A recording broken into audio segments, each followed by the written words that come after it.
Sukasi. Ne. O dabar ant scenos pakvietėm Markas Polubenka. Draugai mano ir bičiuliai, tu įjungtas mikrofonas? Draugai mano ir bičiuliai, šiandieną antroji mūsų jau tokia pasiruošimų ir eksperimentų ir iš tikrųjų repeticijų diena.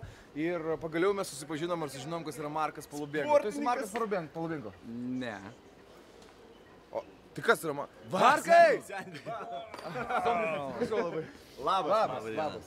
Sportininkas Markas Polubenka. Didžiausias Lietuvos sportas. Mes kažkada bandėm Zip FM bangom įsiaiškinti, kas yra Markas Polubenka. Ir nusprendėm, kad tai yra sportininkas. Kokios ryties?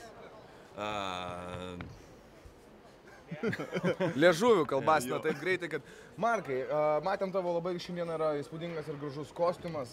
Dviem žodžiais nupasako, kaip buvo tokia mintis sukurta. Kol žmonės nematė, vakare gal pamatysi tai. Daina apie Dievą lietuje. Lietaus Dievą kažkokį, tai man reikėjo kažko tai, kas galėtų mane greitai ir lengvai transformuoti į Lietaus Dievą. Aš tiesiog radau tokią nuostabią dizainerę vardu Agnė Biskytė, kuri turėjo specialią kolekciją mados infekcijų 2011 metais, vadinimu Andromeda.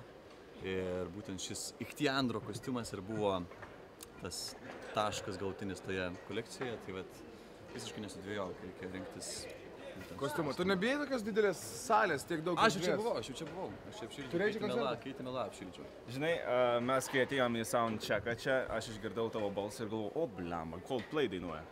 Tavo balsas labai geras. Pirmą kartą beje išgirdau, žinau, kad leisk, bet iš tikrųjų sužavėjo. Ar tau tai kartoja, kad tavo balsas panašus į jo? Kartoja, kad mano balsas panašus į 54 kokius skirtingus atlikėjus, pradedant visokiais... O gali vat ištrauką moteriškus, kuriuos šito gabalo, ne Coldplay, o God is the rain, in the rain. Šiek tiek, biskutį.